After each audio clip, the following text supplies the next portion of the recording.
Hello friends, welcome to Unacademy and also welcome to MP360। दोस्तों मेरा नाम है अरविंद गुप्ता और मैं आपका एक बार फिर से MP360 के इस चैनल पे बहुत बहुत स्वागत करता हूं। अपने बारे में थोड़ी सी इन्फॉर्मेशन दे देता हूं दोस्तों। मेरा नाम अरविंद गुप्ता है और मैं इस प्लेटफॉर्म पे आपको कंप्यूटर सब्जेक्ट पढ़ाऊँगा।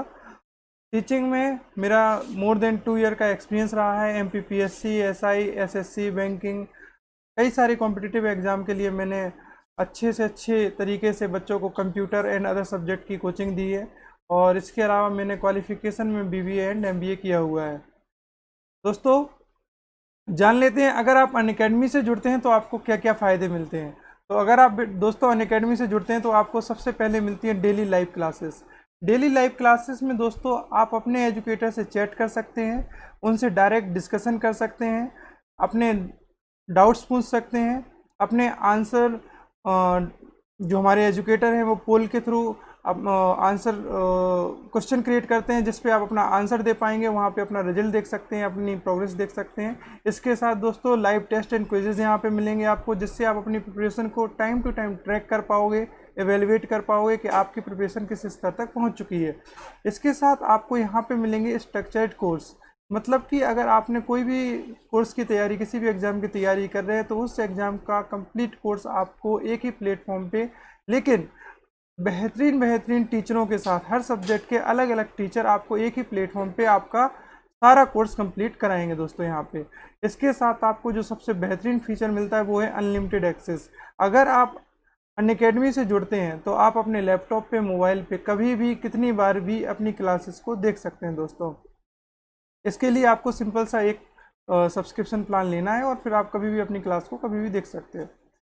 आपको अनअकैडमी पे रजिस्टर कैसे करना है दोस्तों, तो इसके लिए आपको अपने मोबाइल से अनअकैडमी लर्निंग ऐप डाउनलोड करना है और वहाँ पे अपने मोबाइल को रजिस्टर करके अपनी पसंद का जो भी कोर्स है उसे परचेज करना है दोस्तों।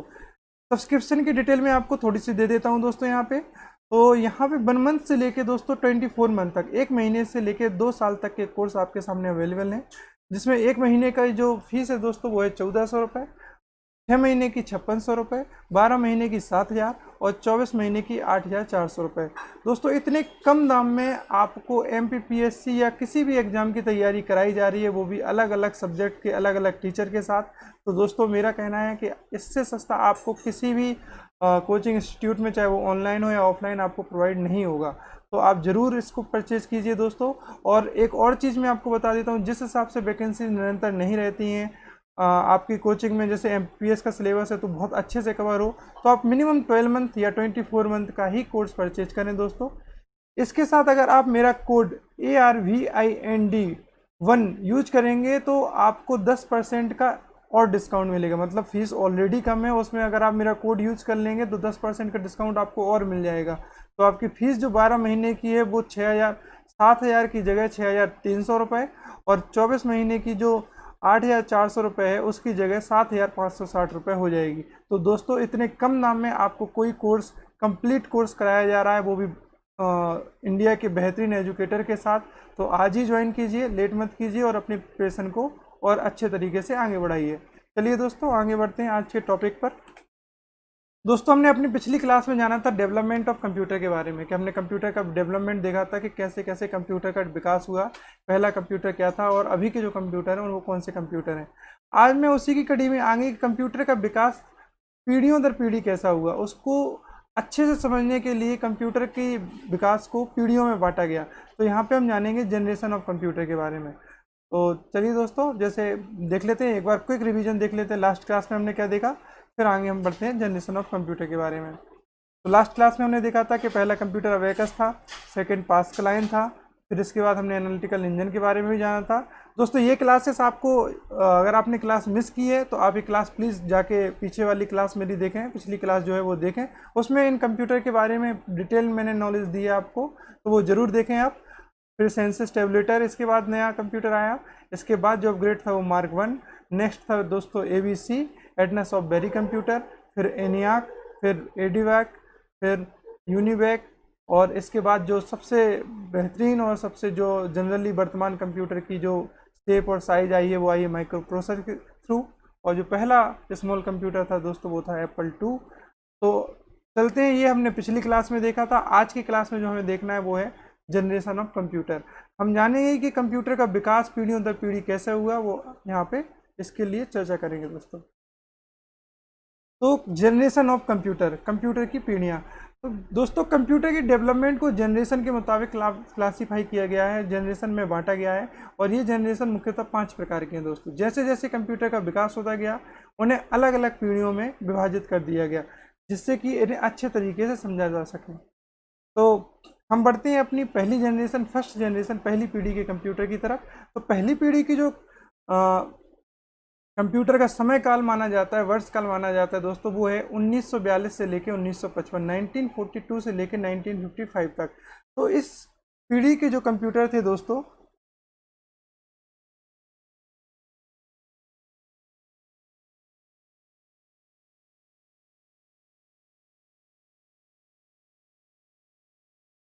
इस पीढ़ी के जो कंप्यूटर थे दोस्तों, उसमें जनरली वैक्यूम ट्यूब यानी कि निर्वात ट्यूब का प्रयोग किया जाता था।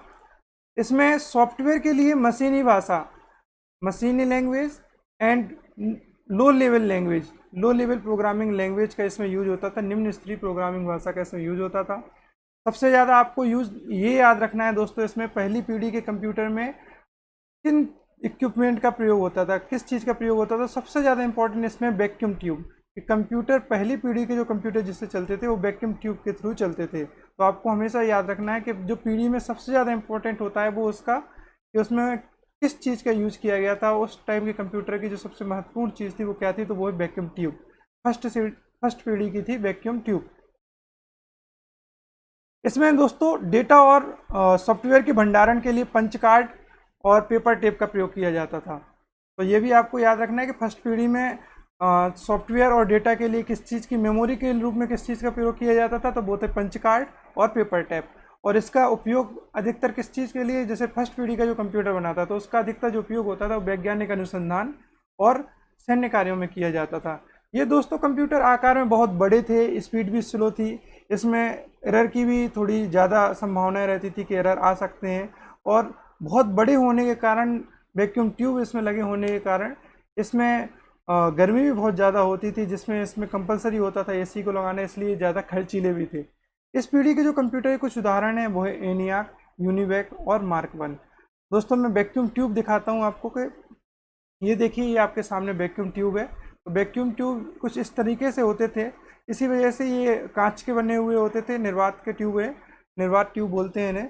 तो इनमें जब इलेक्ट्रिसिटी जब प्रवाहित की जाती थी बहुत ज़्यादा गर्म हो जाते थे, इसकी वजह से एक रूम का टेम्परेचर जहाँ पे कंप्यूटर रखा जाता था वो भी बढ़ जाता था, इसलिए यहाँ कंपलसरी हो जाता था एसी लगाना, और इनका खर्च जो होता है और बढ़ जाता था। नेक्स्ट बढ़ते हैं दोस्तों अपने आगे सेकेंड पीढ़ी के कंप्यूटर पे। सेकेंड पीढ़ी कंप्यूटर पे जाने से पहले एक चीज़ बता देता हूँ दोस्तों, कि फर्स्ट पीढ़ी के टाइम पे ही 1955 तक फर्स्ट पीढ़ी का कार्यकाल जो माना जाता है। इसी के बीच 1952 में डॉक्टर ग्रेस हाफर थे, उन्होंने सॉफ्टवेयर को असेंबली भाषा में लिखने का कार्य शुरू कर दिया था, जिससे थोड़ी और आसानी हुई थी सेकेंड पीढ़ी के कंप्यूटर बनाने में। तो इसमें जो सबसे महत्वपूर्ण है दोस्तों वो है कि यहाँ पे वैक्यूम ट्यूब की जो जगह थी वो ले ली थी सेमीकंडक्टर ट्रांजिस्टर ने।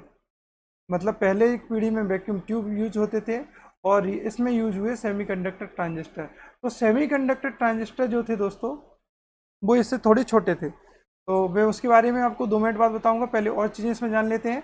इसमें सॉफ्टवेयर में जो है वो हाई लेवल लैंग्वेज, उच्च स्तरीय प्रोग्रामिंग भाषा का प्रयोग किया जाने लगा।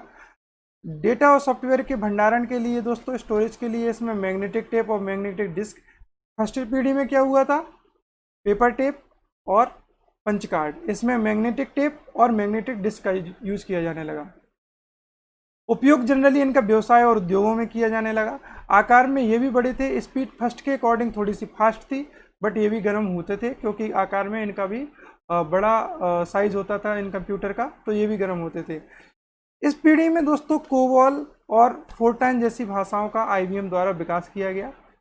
आप जानते हैं इसी पीढ़ी में दोस्तों कुछ सेमीकंडक्टर ट्रांजिस्टर के बारे में। तो दोस्तों ये आपके सामने सेमीकंडक्टर ट्रांजिस्टर हैं। तो सेमीकंडक्टर ट्रांजिस्टर जो है दोस्तों वो अपेक्षाकृत वैक्यूम ट्यूब की तुलना में आप देख ही रहे होंगे, छोटे हैं, छोटी छोटी सी चिप्स होती हैं। चिप्स नहीं बोल सकते, ट्रांजिस्टर चिप्स आगे बताऊंगा मैं आपको। ये इस टाइप के होते हैं दोस्तों। इसमें साइज दिख रहा है बड़ा, बट ये बहुत आकार में इतने बड़े नहीं होते, छोटे छोटे से होते हैं दोस्तों। आपने देखा होगा कंप्यूटर में तो छोटे छोटे से ये ट्रांजिस्टर होते हैं। तो ये वैक्यूम ट्यूब की तुलना में दोस्तों अपेक्षाकृत हल्के होते हैं, छोटे होते हैं, और इनमें जो बिजली की खपत होती है वो भी बहुत कम लगती है। इनका विकास जो है दोस्तों वो 1947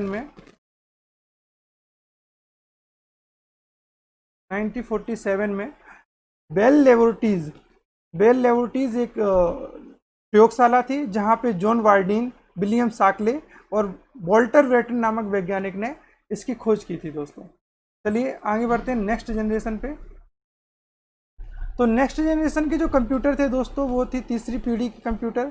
तो तीसरी पीढ़ी का जो समय काल है वो है 1964 से लेकर 1971, 1964 से लेकर 1971 तक। और इस पीढ़ी में जो यूज किए गए कंप्यूटर में वो थी दोस्तों इंटीग्रेटेड चिप्स सर्किट्स, मतलब आईसी का यूज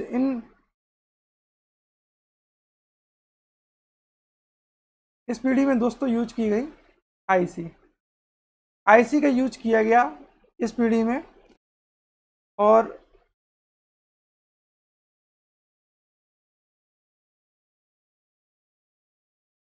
इस जनरेशन में फर्स्ट टाइम आईसी का यूज किया गया जिसमें ट्रांजिस्टर छोटे छोटे, आईसी जो होती है उनमें ट्रांजिस्टर छोटे छोटे करके सिलिकॉन चिप के अंदर डाले जाते हैं, तथा जिसे सेमीकंडक्टर कहा जाता है। इससे ये फ़ायदा हुआ कि कंप्यूटर की प्रोसेसिंग करने की क्षमता काफ़ी हद तक बढ़ गई। तो दोस्तों जहाँ तक जैसे आपने यहाँ पे पढ़ रहे हैं कि इसमें जो सबसे ज़्यादा फ़ायदा हुआ वो हुआ कंप्यूटर की प्रोसेसिंग की जो स्पीड थी वो आईसी के लगाने से काफ़ी हद तक बढ़ गई। और पहली बार कंप्यूटर का जो यूज़र फ्रेंडली हुआ, मतलब कंप्यूटर आईसी के लगाने से बहुत ही आकार में भी छोटे हो गए। तो आकार में छोटे होने की वजह से पहले के मुताबिक जो था, सेकेंड और फर्स्ट के मुताबिक इनका आकार काफ़ी छोटा हो गया और ये यूज़र फ्रेंडली हो गया। इसी टाइम पे दोस्तों कीबोर्ड और मॉनिटर का भी विकास हुआ, जो जिससे लोगों के बीच और कंप्यूटर के बीच समन्वय और बढ़ गया, क्योंकि मॉनिटर में आप देख सकते हैं कीबोर्ड से इजीली टाइप कर सकते हैं। तो कंप्यूटर में जो काम करना हुआ वो पहले के मुताबिक काफ़ी आसान हो गया।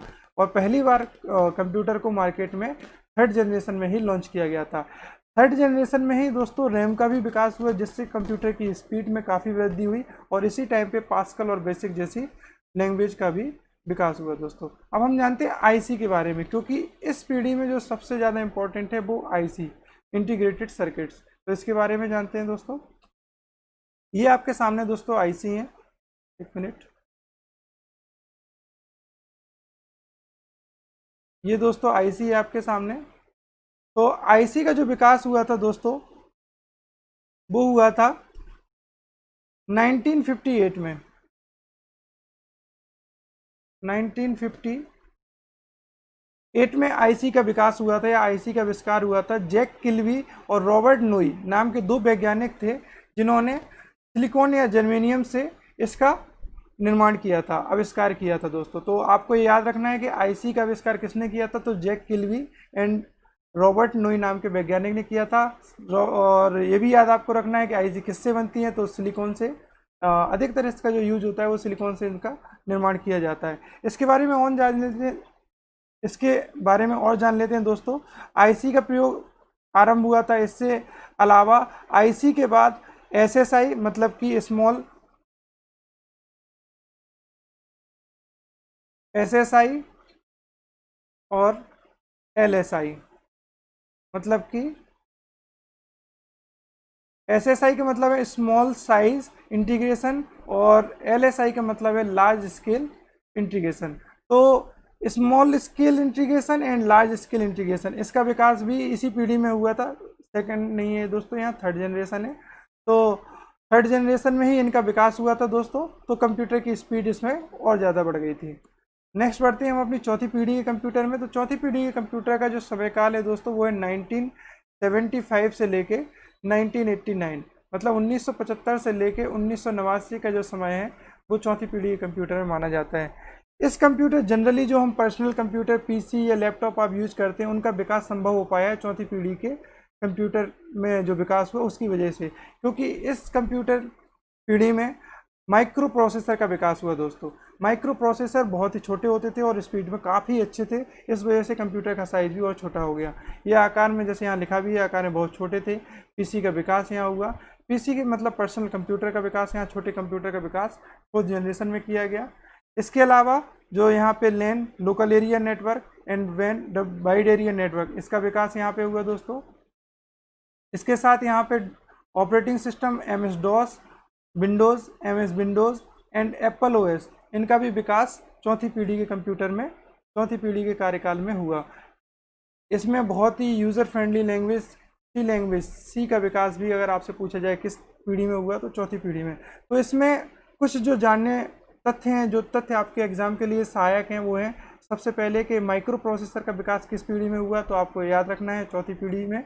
और कब हुआ? 1975 से जो 1989 के बीच का समय है, उस बीच में माइक्रो प्रोसेसर का विकास इसी समय हुआ दोस्तों। इसी में नेक्स्ट, इसके पहले मैंने जैसे बताया था, चलिए आगे बढ़ते हैं, बताता हूँ। ये दोस्तों आपके सामने माइक्रो प्रोसेसर है। तो माइक्रो प्रोसेसर, ये माइक्रो प्रोसेसर है दोस्तों इंटेल कंपनी के। तो इंटेल का माइक्रो प्रोसेसर का विकास दोस्तों 1971 में M.E. हॉप नाम के वैज्ञानिक थे, उनके द्वारा माइक्रो प्रोसेसर का और पीसी का विकास किया गया दोस्तों। 1971 में M.E. हॉप नाम के वैज्ञानिक थे, जिन्होंने माइक्रो प्रोसेसर का और पीसी का विकास किया दोस्तों।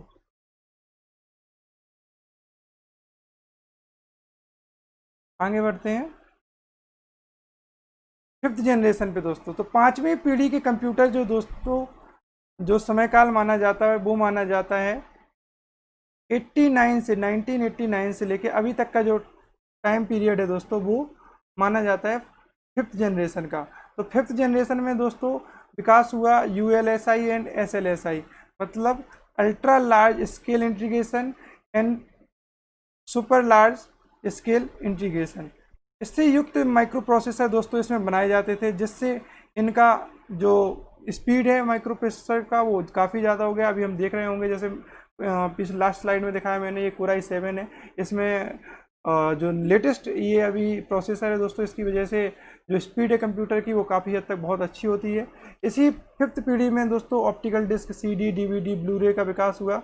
ये विकास CD, DVD का विकास तो 1989 के समथिंग ही हो गया था, 1990 में।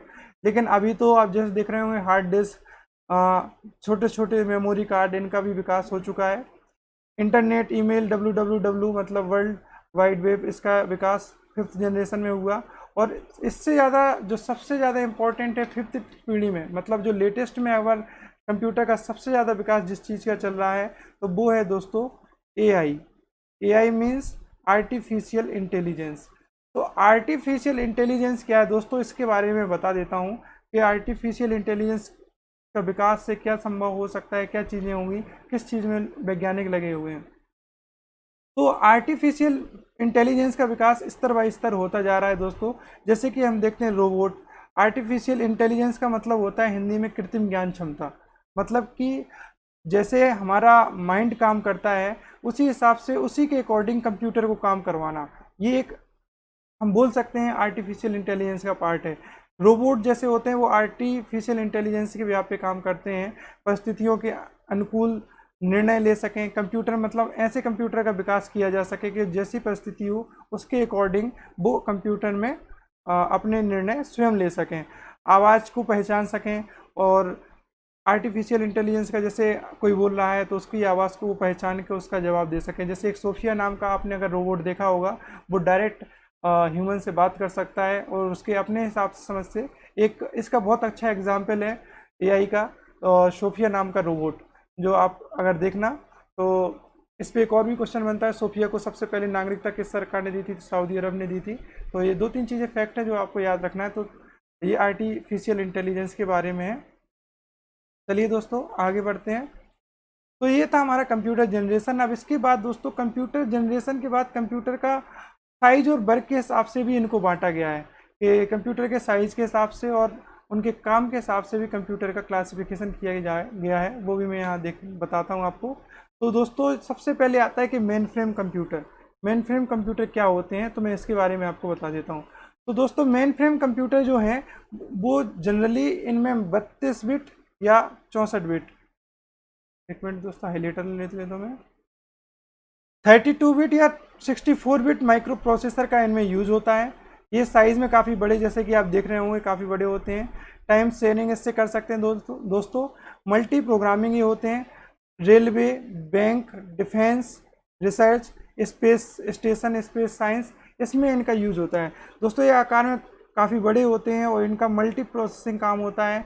इनमें बहुत सारे काम एक साथ कर सकते हैं, इसीलिए बड़ा जो सर्वर होता है, बड़ी चीज़ें होती हैं, जैसे रेलवे का सर्वर बहुत बड़ा है, बैंकिंग का सर्वर काफ़ी बड़ा होता है, डिफेंस का सर्वर बड़ा होता है। रिसर्च टीम वाले इसका यूज़ करते हैं ताकि बहुत से काम एक ही समय पे किया जा सके। आपने अगर कभी टेलीफोन एक्सचेंज में आप गए हो तो वहाँ लाइन से कई कंप्यूटर एक साथ जुड़े रहते हैं, वो मेन फ्रेम कंप्यूटर होते हैं दोस्तों। ये आपने, हालांकि अंदर आप नहीं गए होंगे तो शायद आपने नहीं देखा हो, तो अगर कभी आप देखेंगे तो टेलीफोन एक्सचेंज या किसी भी ऐसी बड़ी जगह पे रेलवेज़ में जाके देखेंगे तो एक बहुत बड़ा कंप्यूटर रखा होता है, उससे तार से अलग अलग चीज़ें जुड़ी होती हैं, तो वो होते हैं दोस्तों मेन फ्रेम कंप्यूटर। इसके बाद दोस्तों जो आपको सबसे ज़्यादा इंपॉर्टेंट है वो जानना है माइक्रो कंप्यूटर। माइक्रो कंप्यूटर क्यों जानना है आपको? क्योंकि दोस्तों माइक्रो कंप्यूटर के एग्जाम्पल आते हैं, जैसे आप जो यूज़ करते हैं कंप्यूटर, डेस्कटॉप, लैपटॉप, तो पूछा जाता है कई बार कि ये किस कंप्यूटर श्रेणी में आते हैं। तो आपको इसके एग्जाम्पल याद रखना है: PC, laptop, notebook, netbook, work station, tablet, pentop, etcetera. मतलब जो भी आप कंप्यूटर यूज करते हैं छोटे जनरली घरों में जो यूज होते हैं वो सभी माइक्रो कंप्यूटर के श्रेणी में आते हैं। और ये जो कंप्यूटर होते हैं दोस्तों ये डिजिटल कंप्यूटर होते हैं। तो आपको ये याद रखना है कि माइक्रो कंप्यूटर के उदाहरण है। कई बार दोस्तों इनको लोग मिनी कंप्यूटर भी हैं, मिनी कंप्यूटर में इनका टिक कर देते हैं, जो कि आपका आंसर गलत हो जाता है। तो इसका सही आंसर जो है दोस्तों वो है माइक्रो कंप्यूटर। तो हमेशा आपको इसके एग्जाम्पल बहुत अच्छे से याद रखने हैं। इस पर कई बार क्वेश्चन पूछे गए हैं कि पीसी किस कंप्यूटर की श्रेणी में आता है, लैपटॉप किस कंप्यूटर की श्रेणी में आता है, तो ये चीज़ें आपको दोस्तों याद रखनी है। नेक्स्ट बढ़ते हैं। तो दोस्तों ये है सबसे फास्ट और 5वीं पीढ़ी के सबसे जो बेहतरीन कंप्यूटर माने जाते हैं वो हैं सुपर कंप्यूटर।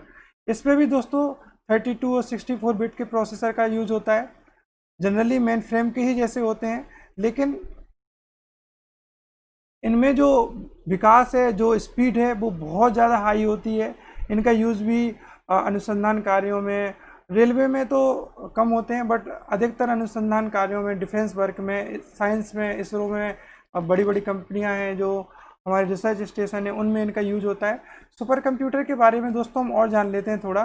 तो जो फर्स्ट सुपर कंप्यूटर था वो कंप्यूटर था क्रे, जिसका आविष्कार किया था अमेरिकी कंपनी क्रे रिसर्च कंपनी ने इसका आविष्कार किया था दोस्तों। तो इसके बाद ये हमारा एक हो गया साइज और कार्य के हिसाब से क्लासिफिकेशन, और इसके पहले हमने जाना कंप्यूटर जनरेशन के बारे में। अब इससे संबंधित कुछ प्रश्नों पर चर्चा करते हैं जिससे जो भी चीज़ें हैं वो और अच्छे से क्लियर हो जाएं और बेहतरीन तरीके से आपको समझ में आ जाएं। क्योंकि क्वेश्चन ये तो जनरेशन आप समझ में आएगा कि जनरेशन से क्या सीखा, क्या हुआ, क्या पढ़ा हमने, इन कंप्यूटर से क्लासिफिकेशन से हमने क्या जाना।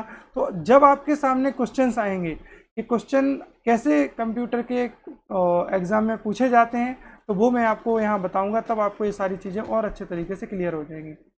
तो पहला कंप्यूटर का क्वेश्चन है जो इस टॉपिक से रिलेटेड, तो वो है विश्व का प्रथम सुपर कंप्यूटर। जैसे कि मैंने अभी बताया आपको कि वर्ल्ड का जो फर्स्ट सुपर कंप्यूटर है उसका निर्माण किया गया था, किस कंपनी के द्वारा किया गया था दोस्तों, आपको वो यहाँ बताना है। तो 10 सेकंड ले लीजिए और अपना आंसर दीजिए दोस्तों कि पहला कंप्यूटर किस कंपनी के द्वारा बनाया गया था।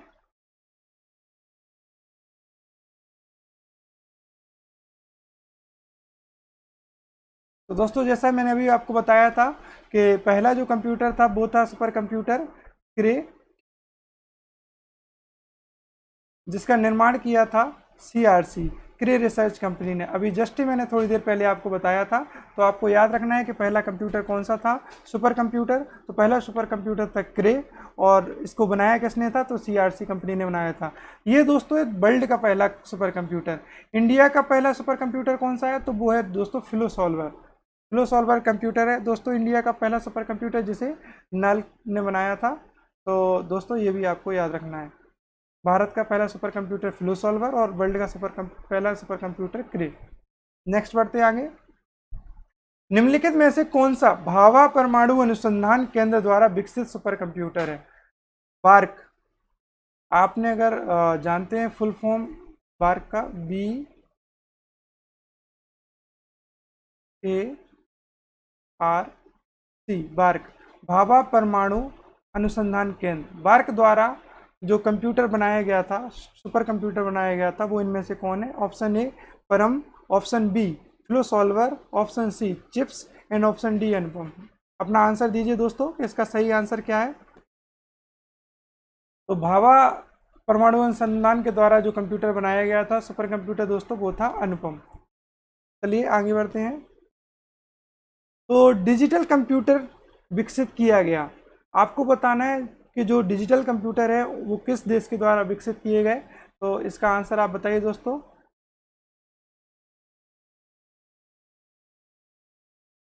रूस, ब्रिटेन, यूएस, जापान, किस देश द्वारा डिजिटल कंप्यूटर का विकास किया गया? तो इसका सही आंसर है दोस्तों यूएसए। आपको याद रखना है कि अगर पूछें डिजिटल कंप्यूटर का विकास किस देश द्वारा हुआ, तो वो हुआ है यूएसए द्वारा।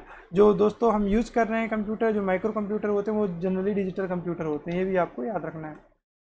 आईबीएम का पूरा नाम, तो आईबीएम का पूरा नाम बताना है दोस्तों आपको। Option A Indian business machine, option B international business machine, option C Italian business machine, option D integral business machine. तो इसका सही आंसर दीजिए दोस्तों, चारों ऑप्शन आपके सामने है। इसका सही आंसर देखते हैं दोस्तों, इसका सही आंसर है इंटरनेशनल बिजनेस मशीन। तो आईबीएम का जो फुल फॉर्म है, कई बार डायरेक्ट पूछा गया है एग्जाम में, तो आपको याद रखना है कि आईबीएम का फुल फॉर्म जो है दोस्तों, वो है इंटरनेशनल बिजनेस मशीन। नेक्स्ट बढ़ते हैं अपने नेक्स्ट क्वेश्चन पे। भारत में सुपर कंप्यूटर परम का निर्माण कहाँ किया गया? तो दोस्तों बताना है आपको, जो पहला, नहीं ये पहला कंप्यूटर तो नहीं था, पहला सुपर कंप्यूटर मैंने बताया आपको फ्लो सॉल्वर था, लेकिन परम एक सीरीज है सुपर कंप्यूटर की इंडिया में, तो बताना है उसका विकास किस राज्य में हुआ था, भारत में कहाँ हुआ था? तो ऑप्शन है आपके सामने चेन्नई, बेंगलोर, दिल्ली एंड पुणे। तो बताइए सही आंसर दोस्तों इसका क्या है? तो इसका जो विकास हुआ था दोस्तों, वो हुआ था पुणे में। और जो परम कंप्यूटर है वो था पहला परम, तो थोड़े में लिखने में यहाँ अभी दिक्कत हो रही है मुझे, बट मैं बता दे रहा हूँ आपको। परम 10,000 पहला सुपर कंप्यूटर था जो परम सीरीज का, वो था परम 10,000। तो पहला क्वेश्चन था दोस्तों जो हमने देखा, प्रथम सुपर कंप्यूटर सीआरसी ने बनाया था। सेकंड था जो क्वेश्चन भाभा वाला, कि भाभा द्वारा विकसित कंप्यूटर वो अनुपम। डिजिटल कंप्यूटर किसने निर्माण किया था? यूएसए ने। आईबीएम का पूरा नाम इंटरनेशनल बिजनेस मशीन। और भारत में सुपर कंप्यूटर परम का निर्माण पुणे में हुआ था। नेक्स्ट बढ़ते हैं अपने अगले क्वेश्चन पे। तो कंप्यूटर में प्रयुक्त आईसी चिप बनी होती है, जैसे दोस्तों मैंने आपको बताया है, अभी जो कॉन्सेप्ट में था उसमें बताया था आईसी किससे बनी होती है। आप आंसर दीजिए यहाँ पे, सही आंसर क्या है? सिलिकॉन, पर्ण, क्रोमियम या स्वर्ण, इनमें से किससे आईसी का निर्माण किया जाता है? तो इसका सही आंसर है सिलिकॉन। सिलिकॉन से आईसी का निर्माण किया जाता है। और ये भी बताया था कि आईसी का आविष्कार किसने किया था? जैक किल्बी और नॉबर्ट नोई ने। आगे बढ़ते हैं। संसार का पहला अत्यंत गणक यंत्र कौन सा है? तो ये तो दोस्तों आप जानते ही हैं कि अबेकस जो पहला गणक यंत्र जिसे बोला जाता है। अपने पिछले क्लासेस में भी मैंने ये क्वेश्चन पूछा था, ये रिपीट हो गया है, कोई नहीं, आगे बढ़ते हैं। हाइब्रिड कंप्यूटर में प्रयोग होता है, ये अच्छा क्वेश्चन है दोस्तों। जो हाइब्रिड कंप्यूटर होते हैं उनमें इनमें से किस चीज़ का प्रयोग होता है? तो आपको बताना है हाइब्रिड कंप्यूटर में किस चीज़ का यूज होता है। ऑप्शन ए डिजिटल संकेतों का, ऑप्शन बी एनालॉग का, ऑप्शन सी दोनों का, ऑप्शन डी किसी का नहीं। तो बताइए दोस्तों सही आंसर क्या है इसका? तो इसका सही आंसर है दोस्तों ऑप्शन सी दोनों का। डिजिटल संकेतों का भी यूज होता है हाइब्रिड में, और एनालॉग का होता है। तो गणना और प्रोसेसिंग करने के लिए डिजिटल संकेतों का यूज होता है, और जो इनपुट आउटपुट है उसके लिए एनालॉग सिग्नल्स का यूज किया जाता है दोस्तों। नेक्स्ट बढ़ते हैं। माइक्रो प्रोसेसर का आविष्कार किया गया था, इनमें से किसके द्वारा माइक्रो प्रोसेसर का आविष्कार किया गया था दोस्तों? आपको बताना है। ये भी मैंने अभी बताया है कॉन्सेप्ट में कि माइक्रो प्रोसेसर का आविष्कार किसके द्वारा किया गया था। IBM, Apple, Intel, HCL। Option दीजिए दोस्तों, आंसर दीजिए अपना कमेंट बॉक्स में। तो इसका सही आंसर है दोस्तों इंटेल कंपनी। इंटेल कंपनी द्वारा माइक्रो प्रोसेसर का आविष्कार किया गया था और जो पहला माइक्रो प्रोसेसर था वो था इंटेल 4004 4004। नेक्स्ट बढ़ते हैं। IBM है एक चिप, एक कंपनी, कंप्यूटर का एक प्रकार और मेमोरी डिवाइस। बताइए दोस्तों सही आंसर क्या है इसका। ऑप्शन ए, बी, सी और डी, बताइए सही आंसर क्या है इसका। तो IBM दोस्तों एक कंपनी है जिसका फुल फॉर्म अभी बताया है इंटरनेशनल बिजनेस मशीन। यह एक कंपनी है दोस्तों, लेकिन कई बार क्या होता है कि इसका फुल फॉर्म होता है इंटरनेशनल बिजनेस मशीन, तो लोग मशीन समझ के इसको कंप्यूटर का एक प्रकार के टिक कराते हैं। तो IBM एक कंपनी है दोस्तों जो इलेक्ट्रॉनिक डिवाइस, कंप्यूटर, ऐसी चीज़ें बनाती है। नेक्स्ट बढ़ते हैं दोस्तों। वर्तमान पीढ़ी के कंप्यूटर में प्रयोग होते हैं। आपको बताना है इन चार ऑप्शन में से कि वर्तमान पीढ़ी के जो कंप्यूटर हैं उनमें जनरली इनमें से किस चीज़ का इस्तेमाल होता है। Option A SSIC, option B MSIC, option C BLSIC, option D ULSIC। तो इनमें से किसका यूज़ होता है आपको बताना है दोस्तों। तो इसका सही आंसर है option D ULSIC, ultra large scale integration circuit. तो दोस्तों जो माइक्रो प्रोसेसर हैं उनमें ULSI, जो अभी के माइक्रो प्रोसेसर हैं उनमें ULSIC का यूज किया जाता है। नेक्स्ट बढ़ते हैं। संसार का प्रथम प्रोग्राम माना जाता है, प्रोग्राम नहीं दोस्तों यहाँ प्रोग्रामर है। संसार का प्रथम प्रोग्रामर किसे माना जाता है तो आपको ये बताना है दोस्तों। ऑप्शन आपके सामने है, A Charles Babbage, option B है lady Ada Augusta, option C Apple company, option D IBM company. तो पहला प्रोग्रामर किसे माना जाता है दोस्तों आपको बताना है। तो पहला प्रोग्रामर जो वर्ल्ड का माना जाता है वो माना जाता है option B lady Ada Agusta.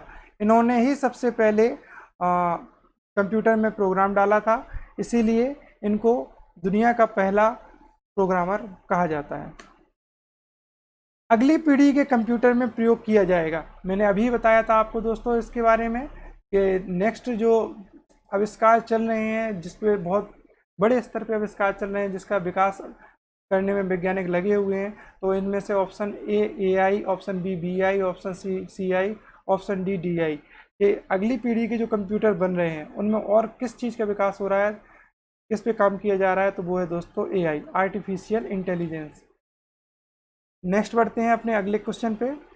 घरों और व्यक्तिगत उपयोग में आने वाला PC वास्तव में है। तो option A micro computer, option B mini computer, option C mainframe computer, option D super computer. Generally जो हम घरों में लैपटॉप डेस्कटॉप यूज करते हैं तो वो इनमें से किस सीरीज में आते हैं, वो आपको इसका आंसर देना है दोस्तों। तो बताइए सही आंसर क्या है। इसके बारे में भी मैंने आपको बताया था कॉन्सेप्ट से ज़्यादा क्वेश्चन जब आप देखेंगे तब आपको चीज़ें एकदम क्लियर हो जाएंगी कि आपको वहाँ पे क्या बताया गया है और क्वेश्चन किस तरीके से एग्जाम में पूछे जाते हैं, वो यहाँ पे समझ में आ जाएगा। तो जो घरों और जनरली यूज़ में जो PC यूज होते हैं वो माइक्रो कंप्यूटर का एक एग्जाम्पल है दोस्तों। तो इसका सही आंसर है option A, option A is right answer. Next बढ़ते हैं दोस्तों। बाइनरी लैंग्वेज द्विआधारी पद्धति का प्रयोग करने वाले कंप्यूटर को कहते हैं दोस्तों। तो आपको बताना है जो कंप्यूटर हैं जिसमें बाइनरी सिस्टम का यूज़ होता है वो सिस्टम जनरली कौन से होते हैं। Option A analog, option B digital, option C hybrid, option D इनमें से कोई नहीं। तो आपको बताना है कि इनमें से किन कंप्यूटर का जो द्विआधारी पद्धति है, बाइनरी सिस्टम है, वो इनमें से किस चीज़ का यूज इसमें होता है। Option A B C D इनमें से बताइए कि किस चीज़ का यूज़ इसमें होता है। तो दोस्तों डिजिटल कंप्यूटर में ऑप्शन बी इसका सही आंसर है। डिजिटल कंप्यूटर में बाइनरी सिस्टम का प्रयोग करने वाले जो कंप्यूटर होते हैं वो डिजिटल सिस्टम होते हैं, जो सिस्टम यूज करते हैं वो डिजिटल कंप्यूटर होते हैं। ये भी आप जान लीजिए PC लैपटॉप आपके सारे डिजिटल कंप्यूटर हैं। माइक्रो कंप्यूटर के सीरीज वाले सभी कंप्यूटर डिजिटल कंप्यूटर होते हैं और इनमें बाइनरी सिस्टम का प्रयोग किया जाता है। नेक्स्ट, कौन मस्तिष्क की कार्य प्रणाली की नकल करने वाला सबसे छोटा और सबसे तीव्र गति वाला कंप्यूटर होगा। बताइए दोस्तों। Option A super computer, option B quantum computer, option C Param 10,000 और ऑप्शन डी IBM चिप्स। तो ये भविष्य का कंप्यूटर है दोस्तों। इसमें क्या लिखा है, कौन मस्तिष्क की कार्यप्रणाली की नकल करने वाला सबसे छोटा और सबसे तीव्र गति वाला कंप्यूटर होगा। मतलब कि ये इंसान के मस्तिष्क के आधार पर कार्य करेंगे। ये कहा जा रहा है कि जैसे इंसान का मस्तिष्क काम करेगा वैसे ही ये कंप्यूटर काम करेंगे। तो इनमें से आपको ऑप्शन बताना है कि कौन सा है। तो दोस्तों बताता हूँ, इसका ऑप्शन है option B, quantum computer. Quantum computer भविष्य के कंप्यूटर हैं जिन्हें बोला जाता है कि ये मनुष्य के मस्तिष्क के आधार पे, मनुष्य के सबसे तेज कंप्यूटर दुनिया का मनुष्य के मस्तिष्क को बोला जाता है। तो उस सीरीज के कंप्यूटर को बोला जाएगा कि क्वांटम कंप्यूटर जो होंगे वो सबसे छोटे और सबसे तीव्र कंप्यूटर माने जाएंगे। नेक्स्ट बढ़ते हैं। कंप्यूटर की पांचवी पीढ़ी का जो प्रतीक है, कंप्यूटर की पांचवी पीढ़ी में जो प्रतीक के कंप्यूटर सबसे बड़ा विकास जो पांचवी पीढ़ी का माना जाएगा, तो वो कौन है इनमें से? Micro processor, mini computer, micro computer और सुपर कंप्यूटर। तो पांचवी पीढ़ी का प्रतीक किसे कहा जाएगा? आप अपना आंसर दीजिए कमेंट बॉक्स में, ऑप्शन ए, बी, सी और डी। चलिए दोस्तों, इसका सही आंसर बताता हूँ। इसका सही आंसर है सुपर कंप्यूटर। तो जो पांचवी पीढ़ी के कंप्यूटर हैं उनमें जो सबसे अच्छा और सबसे बेहतरीन कंप्यूटर सीरीज में विकास हुआ तो वो था सुपर कंप्यूटर का विकास, इसलिए इसे पांचवी पीढ़ी का प्रतीक बोला जाता है। नेक्स्ट बढ़ते हैं। इंटीग्रेटेड सर्किट आईसी का विकास का श्रेय किसे जाता है? ये भी आपको मैंने बताया दोस्तों कि आईसी का आविष्कार किसने किया था। ऑप्शन ने आपके सामने है, आंसर दीजिए। Charles Babbage, JS Kilby, Robert नोई और ऑप्शन डी, बीयूएससी दोनों। इनमें से किन्होंने आईसी का विकास आविष्कार किया था? तो बताइए दोस्तों, सही आंसर क्या है? चलिए कमेंट बॉक्स में जल्दी आंसर दीजिए। तो इसका सही आंसर है दोस्तों बी एंड सी दोनों।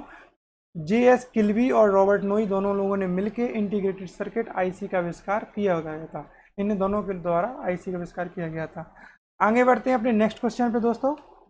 निम्नलिखित में से कौन भारत में विकसित सुपर कंप्यूटर नहीं है? आपको ये बताना है इनमें से कौन भारत में विकसित सुपर कंप्यूटर नहीं है। तो option A Param, option B Anupam, option C PACE and option D Wipro. इनमें से कौन सा है जो भारत में विकसित सुपर कंप्यूटर नहीं है? बताइए दोस्तों, जल्दी अपना आंसर दीजिए।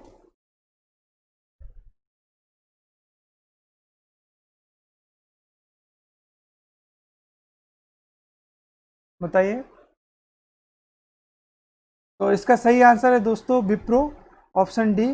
विप्रो एक कंप्यूटर नहीं, एक कंपनी है जो टेक्निकल वर्क के लिए काम करती है, कंप्यूटर और सॉफ्टवेयर इनके लिए काम करती है। विप्रो एक प्रोग्रामिंग कंपनी है। तो इनमें ऑप्शन है परम, अनुपम और पेस, ये भारत में विकसित सुपर कंप्यूटर है, बट विप्रो एक कंपनी है, ये कंप्यूटर नहीं है। नेक्स्ट बढ़ते हैं।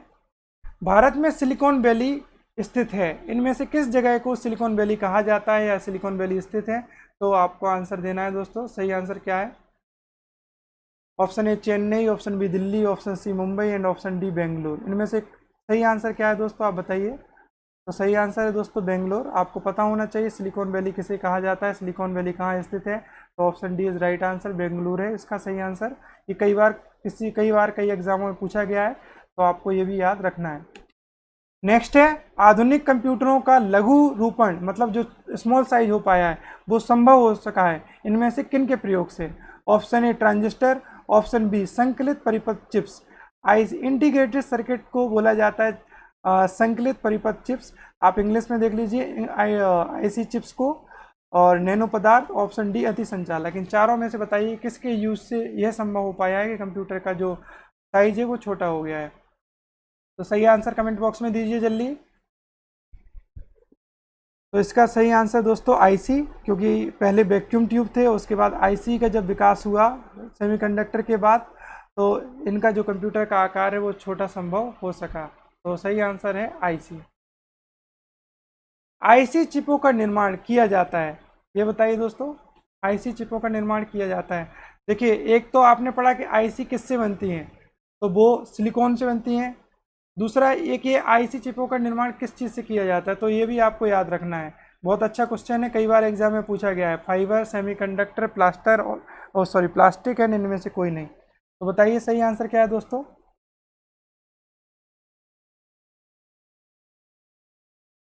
तो आईसी का चिपों का जो निर्माण है दोस्तों वो सेमीकंडक्टर के द्वारा किया जाता है। और ये आपको याद रखना है कि छोटे छोटे सेमीकंडक्टर लगा के आईसी चिप को बनाया जाता है। नेक्स्ट है इलेक्ट्रॉनिक कंप्यूटर का आविष्कार किया था। बताइए इनमें से सही आंसर क्या है। इलेक्ट्रॉनिक कंप्यूटर जो है उनका आविष्कार किसके द्वारा किया गया था। Option A Marconi, option B Alan M Turing, option C Alexander Graham Bell और ऑप्शन डी इनमें से कोई नहीं। तो बताइए इनमें से सही आंसर क्या है। जो इलेक्ट्रॉनिक कंप्यूटर है उसका आविष्कार किसके द्वारा किया गया था। तो दोस्तों इसका आंसर है ऑप्शन डी, इलेक्ट्रॉनिक कंप्यूटर का आविष्कार इनमें से किसी के द्वारा नहीं किया गया था। इलेक्ट्रॉनिक कंप्यूटर का आविष्कार सबसे पहले जो इलेक्ट्रॉनिक कंप्यूटर थे वो थे एबीसी, और जो फुल्ली ऑटो इलेक्ट्रॉनिक कंप्यूटर था वो था एनियाक। तो इनका आविष्कार एडना शॉप बेरी कंप्यूटर इसका नाम ही है और वैज्ञानिक का नाम भी यही है। एडना शॉप और बेरी इनके द्वारा किया गया था। और जो एनियाक था इसका आविष्कार जो दोस्तों किया गया था वो जेपी एकर्ट द्वारा किया गया था। तो जो इलेक्ट्रॉनिक कंप्यूटर है उनका आविष्कार एडना शॉप बेरी अगर ऑप्शन आता है तो वो सही आंसर होगा, या फिर एकर्ट होगा तो वो सही आंसर होगा। ये तीनों ही आंसर गलत हैं। ये वैज्ञानिकों द्वारा इलेक्ट्रॉनिक कंप्यूटर का आविष्कार नहीं किया गया था। नेक्स्ट बढ़ते हैं। भारत में विकसित परम सुपर कंप्यूटर का विकास किस संस्था ने किया था। जो परम सीरीज के कंप्यूटर थे उनका विकास इनमें से किस संस्था ने किया था। तो आपको आंसर देना है। Option A CDAC, option B IIT Kanpur, option C BARC, option D IIT Delhi. अपना आंसर दीजिए कमेंट बॉक्स में। सही आंसर क्या है दोस्तों। तो दोस्तों परम सीरीज का जो विकास है वो सीडेक द्वारा किया गया था। और जो पहला कंप्यूटर था परम सीरीज का वो था परम 10,000। मैंने आपको पहले ही बताया है कि परम 10,000 पहला कंप्यूटर था परम सीरीज का जिसका विकास सीडेक ने किया था। भारतीय सुपर कंप्यूटर का नाम है। आपको बताना है कि इनमें से कौन सा भारतीय सुपर कंप्यूटर है। शुभम, परम, SX2, BBC माइक्रो। इनमें से कौन सा ऑप्शन है। जल्दी ऑप्शन दीजिए। अभी आपने सुना है इसके बारे में, तो बताइए इसका सही आंसर क्या है। तो आंसर इज ऑप्शन बी परम। अभी बताया आपको सीडेक कंपनी ने परम का आविष्कार किया था। पहला कंप्यूटर परम सीरीज का था वो था परम 10,000। Next question. पहले इलेक्ट्रॉनिक अंकीय कंप्यूटर इलेक्ट्रॉनिक डिजिटल कंप्यूटर में क्या था। तो आपको बताना है जो पहला इलेक्ट्रॉनिक डिजिटल कंप्यूटर था उनमें से चार ऑप्शन में से किसका यूज किया गया था। तो option A transistor, option B valve, option C code, option D अर्धचालक स्मृति। इनमें से किसका यूज किया गया था बताइए दोस्तों। तो जो पहले इलेक्ट्रॉनिक डिजिटल कंप्यूटर थे दोस्तों तो उनमें यूज किया गया था वॉल्व का। जो मैंने बताया था वैक्यूम ट्यूब वाले थे ना, तो वॉल्व का इसमें यूज किया गया था। तो जो पहले इलेक्ट्रॉनिक डिजिटल कंप्यूटर थे उनमें वॉल्व का यूज किया गया था। Option B is right answer दोस्तों। दोस्तों हमारी आज की सीरीज यहीं ख़त्म होती है और आप ज़रूर बताइए कि आपको ये वीडियो कैसा लगा। इसमें आपको और कुछ बेहतर चीज़ें चाहिए तो वो भी ज़रूर कमेंट में कीजिए। हम आपके लिए और बेहतर आपके सुझावों पे और बेहतर चीज़ें लाएंगे और अच्छी तरीके से आपको चीज़ें बताएंगे। और जैसा कि आपने देखा यहाँ पे सारी चीज़ें आपको कॉन्सेप्ट और क्वेश्चन दोनों के तरीके से समझाएंगी ताकि आपका कंप्यूटर का कोई भी क्वेश्चन आपके एग्ज़ाम में छूटे ना, आपसे सारे कंप्यूटर के क्वेश्चन कवर किए जा सकें। तो दोस्तों आपको वीडियो पसंद आया हो तो लाइक करें, शेयर करें, सब्सक्राइब करें और हमें टेलीग्राम पे भी आप ज्वाइन कर सकते हैं। और मेरा कोड ARVIND अरविंद1 यूज़ करना ना भूलें। तो आज ही अपना सब्सक्रिप्शन प्लान खरीदें और मेरा कोड ARVIND अरविंद1 यूज़ करें। थैंक यू दोस्तों, थैंक यू वेरी मच।